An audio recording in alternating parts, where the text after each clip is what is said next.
कशा आहात विद्यार्थी मित्रांनो, कसा चालू आहे अभ्यास? तर युनिव्हर्सल कोचिंग इन्स्टिट्यूटच्या डिजिटल प्लॅटफॉर्ममध्ये आपलं सर्वांचं मनापासून स्वागत आहे. तर मित्रांनो, आपण जी स्वाध्याय मालिकेची सिरीज चालू केलेली आहे, तर पूर्व माध्यमिक शिष्यवृत्ती परीक्षा स्कॉलरशिप इयत्ता 8वी मधील गणित या विषयातील स्वाध्याय क्रमांक 17.2 जो पायथागोरसच्या प्रमेयाशी संलग्न आहे, तर तो आज आपण घेऊन येत आहोत. तर चला चालू करूया. तर पहिला प्रश्न काय आहे बघा, त्रिकोण एबीसी मध्ये मेजरमेंट ऑफ अँगल बी, हा बी दिलाय, बीचं मेजरमेंट किती दिलंय? 90 दिलेला आहे. आणि आपल्याला काय विचारलंय बघा, हा 30 60 90चा आपल्याला काय दिसतोय? त्रिकोण दिसतोय. 30 डिग्री, हा 60 डिग्री आणि हा 90 डिग्री. तर समजा याचा कर्ण असेल 2x, तर कर्ण असेल x, तर हा किती येतो? x च्या निम्मा. x च्या निम्मा आपण सोडवलेला आहे. आणि हा किती येतो? √3/2x. तर ही काय असते? तर ती 30 60 90च्या त्रिकोणाच्या बाजू असतात. तर आपल्याला काय दिलंय बघा, AC किती दिलाय? 12, म्हणजे हा दिलाय 12. आणि आपल्याला काय विचारलंय? BC काय असतो? BC AC जर 12 आहे, तर BC काय येईल? x/2. x ची किंमत किती? 12. 12/2 किती आलं उत्तर? 6. पर्याय क्रमांक 1 आपल्या प्रश्नाचे उत्तर येईल. बघा, एवढे सोपे प्रश्न असतात हे. पुढील प्रश्न बघू. एका बागेतील शिडी व घसरगुंडीचे वरचे टोक. आता आपण ती आकृती काढू म्हणजे समजेल तुम्हाला. एक बाग आहे, त्यातील शिडी. आता अशा पद्धतीची शिडी असती, बरोबर आहे. शिडी व घसरगुंडीचे वरचे टोक जमिनीपासून 12 मीटर अंतरावर आहे. जमिनीपासून किती अंतरावर आहे? 12 मीटर अंतरावर आहे. शिडीची लांबी किती आहे? 13 आहे. शिडीची लांबी किती आहे? 13 आहे. शिडीची लांबी 13 असल्यास शिडीची लांबी 13 मीटर व घसरगुंडीची लांबी, बघा थांबा 1 मिनिट. बघा, ही काय झाली? ही झाली आपली 13 मीटर लांबीची शिडी. ही झाली शिडी आणि ही झाली इकडे घसरगुंडी. ही झाली घसरगुंडी. ही जी झाली ही उंची. ही उंची किती झाली? उंची झाली 12 मीटर. इथून ही झाली शिडी झाली 13 मीटर आणि हे झालं 15 मीटर. ठीक आहे. 15 मीटरची काय झाली? ही घसरगुंडी.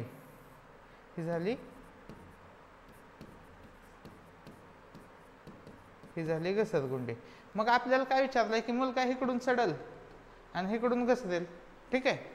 आता शिडीची लांबी 13 मीटर व घसरगुंडीची लांबी 15 मीटर असल्यास शिडीच्या खालच्या टोकापासून, म्हणजे शिडीचं हे खालचं टोकापासून घसरगुंडीच्या खालच्या टोकापर्यंत, म्हणजे इथपर्यंतचं अंतर किती आहे हे विचारलेलं आहे. तर बघा, इथं 90 डिग्रीचा कोन झालाय. हा 13, हा 12, म्हणजे हा किती येईल? 5. 5 12 13चं त्रिकूट असतं, आपल्याला माहितीच आहे. आता ही लांबी आहे 12, ही आहे 15, तर ही लांबी किती येईल? काढायचे. बघा, 15 आणि 12ला कितीने भाग जातो? 3ने. 3 चौक 12, 3 5 15, म्हणजे त्रिकूट कितीचं असतं? 3 4 5चं असतं. 3 4 5. मग 12ला कितीने भागले? 3ने. मग 3ला पण 3ने गुणा 3 त्रिक 9, बरोबर आहे. म्हणजे हितपासून ह्या टोकापासून हितपर्यंतचं अंतर आलं 9 आणि ह्या टोकापासून ह्या टोकापर्यंतचं अंतर आलं 5. 9 5 14. ऑप्शन 3 आपल्या प्रश्नाचे उत्तर येईल. पुढील प्रश्न बघूया. बाजूच्या आकृतीत O हा वर्तुळाचा केंद्रबिंदू आहे. AC किती दिलंय? AC दिलंय 33 आणि CB किती दिलंय? 44. आणि आपल्याला काय काढायचं? CO म्हणजे काय? त्रिज्या आहे. तर त्रिज्या सोडून देऊ आपण. असा हा त्रिकोण होतोय बघा. कलर चेंज करू म्हणजे कळेल तुम्हाला.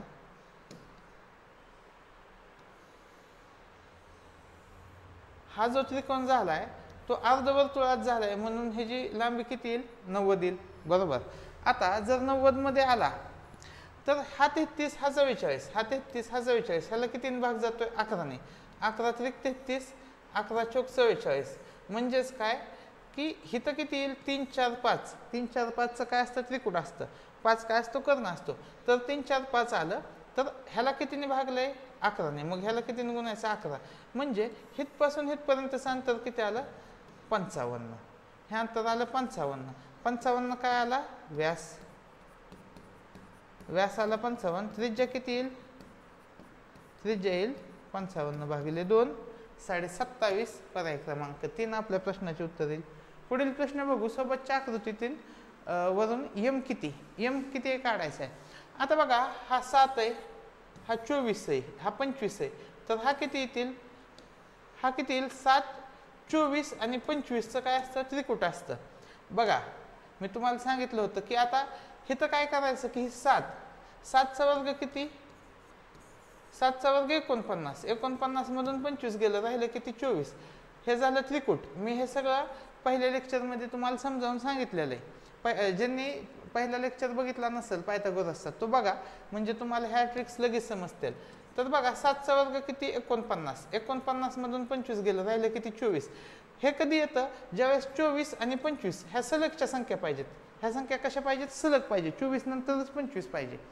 तरच हे शक्य आहे 25 काय पाहिजे मोठी बाजू काय पाहिजे तर कर्णच पाहिजे तर बघा 24 25 आणि 7 म्हणजे 2m वजा 5 बरोबर किती आलं 24 आलं 2m ची किंमत किती आली 24 अधिक 5 29 2m बरोबर 29 m बरोबर किती आलं 29 भागिले 2 14.5 ऑप्शन क्रमांक 2 आपल्या प्रश्नाचे उत्तर आले पुढील प्रश्न बघू सोबतच्या आकृतीतून काय दिले बघा BC काढायचं आहे आपल्याला BC आणि हे किती दिले हे दिले 30.5 मग हे पण 30.5 असेल 30.5 आणि 30.5 ची बेरीज किती येईल ह्याची बेरीज येईल 61 11चा वर्ग किती 121 मधून 61 वजा करून बघा किती आलं 60 आलं किती आलं 60 म्हणजे हे तर लक्षात येतंय की 60 61 ह्या जवळजवळच्या संख्या आहेत 60 आणि 61 ची बेरीज 121 असते म्हणजे हे किती आलं 60 आपल्याला काय काढायचं आहे तर आपल्याला BCच काढायचं आहे BC किती आलं 60 पर्याय 3 आपल्या प्रश्नाचे उत्तर आले पुढील प्रश्न बघूया एक काटकोन त्रिकोणाचा काटकोन करणाऱ्या बाजू बघा हा काटकोन त्रिकोण आहे काटकोन करणाऱ्या बाजू किती आहेत 12 16 आता 12 आणि 16 ला कितीने भाग जातो 3 ने 3 चौक 12